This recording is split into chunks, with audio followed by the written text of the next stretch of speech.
Hello, my friends. This is Honest Gabe, and I thought I'd do a new segment. I know things kind of been a little bit scattered on my channel, but I figured I'd try something new. Something I have, and I guess cleverly thought of called sermons on the go. Sermon on the go, I guess, rather, whatever you call it. And conveniently so, I'm using my iPod Touch to film these. And of course it's at night, so there'll be occasions when you just don't see my face. But that's okay. It's not for the face you're coming, but for the voice of truth and reason. Which brings me to my next point. And if you already can tell that it's going to be about, if you can see, the sermons. So, and what usually are sermons derived from? That of something of Christianity. Now, before anybody goes and starts commenting, oh, this Christian bigot or this or that or the other. Well, I guess I'd like to just, clear the water, as it were.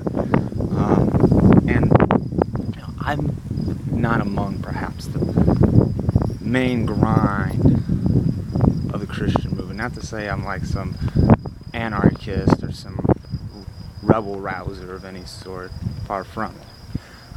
But I'm just trying to give a different perspective on that of what we hear in the main media. All the hate, all the bigotry, in so many regards, especially what's come to light with that of homosexuality, which I know is a big issue that a lot of atheists and naysayers, non-believers, like to point out why Christianity is in the wrong or outdated. And among other things, that it's immoral, a God that will allow genocide and all these other matters, which is very much so the great mystery that I've been trying to delve into, and it's no easy matter. It's on the level of a scientist or a mathematician trying to figure out quantum physics, in the same regard, that great mystery. The one that many atheists do like to point out is the whole, and myself included, is just, the Holocaust. 6 million Jews. Not dead in one day, but still in the overall event of it. Shoot this little rock. That is a very difficult thing to make sense of, even from a Christian standpoint. Granted, anti-Semitics would say that that's like God's retribution to the Jews for killing Jesus, which is total nonsense. And if you're a Christian who believes that, you should read the book for which you try to preach so much. Any Christian, really, not just that though.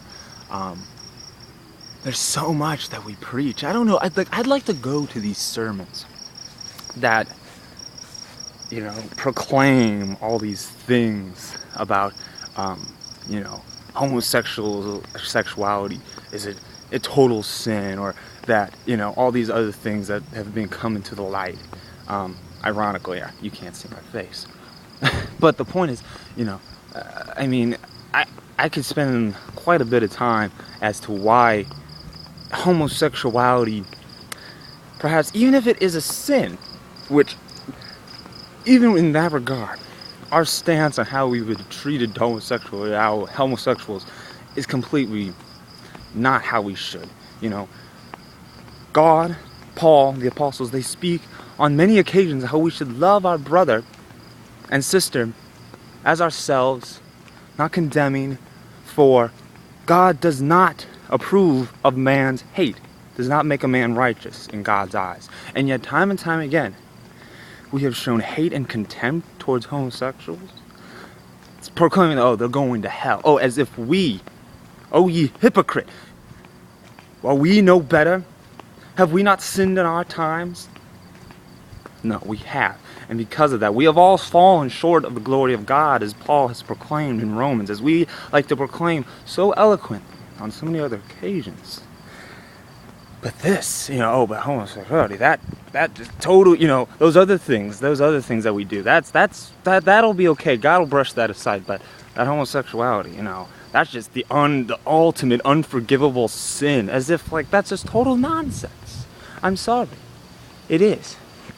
As if you look at it, first off, let's wind the clocks back a bit here, folks. Or rather, let's look at some of the translations, because, that's something we should do, man. We are in the dark. I guess that's what happens when you try to give one of these sermons in the dark. But the point remains that if we examine the King James Version, which to me, and most Christians would most definitely agree, that is pretty much the oldest and most directly translated version past like Latin and Hebrew. I think most would pretty much agree, because that was pretty much the first version that was translated, out of those languages that would allow others to read it. And see, the King James Version, others say, you read other versions of the Bible and it says, oh, homosexuality is bad in the New Testament. We don't even look at the Old Testament on terms of your foundation, because if you're using Leviticus and any of those ones, you're a direct hypocrite, because Paul talks about how we have given up the law from the old law. We are dead to it. But no, we have to keep that one about homosexuality, because that is total nonsense. And you look like if you have that as your foundation, you're making us Christians look like idiots. So stop it, and just, you don't know what you're talking about, and you shouldn't be a leader. I hope you're not a leader of the church, because if you are, Paul would have some choice words with you. Because a leader of the church should know what he's talking about and be well received from outsiders as well as insiders. So, think on that for a minute. Because in the King James Version, in the New Testament, which is a lot of Christians, they're like, oh, it's in the New Testament. Now we can, it's coals for our fire. But the thing is, it's not like that, actually. In all reality, and I'm sure some Christians will be like, I'm going to post all these different, passages in the Bible that say otherwise, in the King James Version, so then he looks like a total idiot. He doesn't know what he's talking about, because that's just helps things out so much when we just condemn one another in one thing. Now, one might say, then, why aren't you condemning us? No, I'm getting us into the open and saying we need to stop the way we're acting. Now let me continue, because I'm getting all sorts of keyed up. When we look at the King James Version, it does not say, from one, at least there's an account, that in other translations it says homosexuality, but in the King James Version it says effeminates, if I believe I'm saying it correctly. But pretty much if you look up that word, it says that effeminates is not homosexuality, it is a man who would exhibit traits traditionally viewed for that of a woman. That's the basic gist of it. And which a lot of people have thus then assumed, very incorrectly, that basically directly translates to homosexuality. Which in all actuality is not the case. Because then we got to think about it. Traditionally viewed as something that of a woman, doing things out of a woman. So I guess, taking care of the kids, being a stay-at-home dad, I guess he's going to hell because he tried to take care of his kids, because, back in the day, the man didn't do that. Help the woman either. That was Japan. Oh my. Japan, men of Japan didn't help their wives out back in the day. See, here's the thing, you look at gender equality and gender roles back in the day were a lot different than they are now. And I believe God spoke to that because he knew we weren't ready to take on so much of that freedom, because we would just lose our minds. I don't know, okay? I wasn't there. I'm just trying to figure out how it can make sense on our end. But when we look at that and we examine that right there, you can't use the Old Testament to establish your foundation on as to why homosexual is bad, because one, none of that's you can't use it. Two, the different versions hold different accounts of what that exactly even means. And I believe the King James Version should take precedence above the other versions because it comes first. And some versions don't even mention it, as it were, like the Message version. I'm sure some Christians will be like, oh, we don't need somebody telling us what the Bible means. Don't even start with that nonsense. That's for another sermon. But when it comes to something like homosexuality, even if it is a sin, are we loving them? As God would love us as we were enemies, so too should we then love people in the same accord and same measure. And if we cannot do that, then where are we as a people?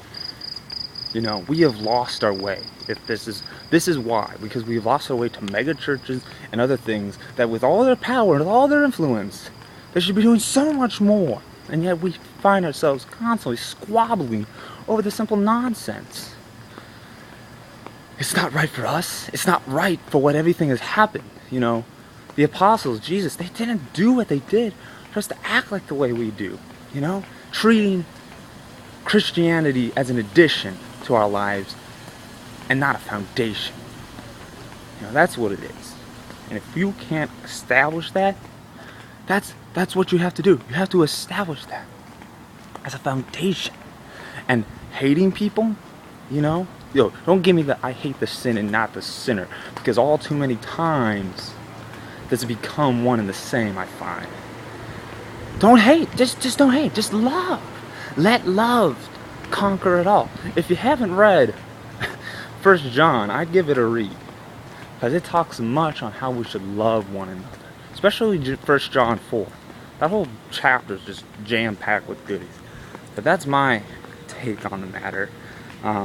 So yeah, I hope these sermons that are and will come will be of benefit to you, because I feel a great impulse, a great compulsion to do these in my heart. I have waited a long time, and I have listened for a long time. There is a time for listening, and there is a time to speak. And that time is now. God willing, I hope to help at least one person. But I think that's about it for now. Kind of even know where this was going, but apparently it's gone onto the topic of homosexuality, which I think is still all the same is a good thing to talk about in the regard of where we should our stance be, and how should we approach people of that sort. Not to say, don't take it as like I'm saying, oh, those people. Like, we are all children of God. Okay, we need to take that stance. We need to have that as the foundation, okay? Before we start getting all the technicalities and this, that, and the other, if we cannot even love them, you know, if we can't even love our enemies, you know, Jesus, when the man was on the cross, he even said, "Forgive them, Father, for they know not what they do." He had every right, as it were. Most people would have been all upset and saying, you know, destroy them. God, he could have. He even says, if I wanted to, when it was in the Garden of Gethsemane, he said, if I wanted to, I could destroy them all if I wanted to. It's paraphrasing as a matter of speaking, you know. And when they were coming to Jerusalem and they were staying at and they got rejected from staying at somebody's house, and Peter said, Lord, should we smite them with brimstone, you know, as if called down from heaven? Jesus says, you know, no, you know. I came not to, destroy these people who were non-believers. You know, I came to love them, you know, and I think that's the thing. We have to have at the foundation, we have to have it as love. And I guess that's going to be the focal point for a lot of this, but the different means of establishing that love and the different facets of it and how it can be applied on a daily basis. That's what it's all about, and that's really what I hope to apply with this, man. I got that shine going. But the point is, keep that love in your heart. When thinking on the topic of homosexuality, I think that's what the forefront is, because it's not going away. I think there's the misconception that it's going to go away eventually. You know, that's the mistake of the Westboro Baptists. Don't even get me started on those fools. But for now, my friends, God bless you, and may Jesus be with you. Amen.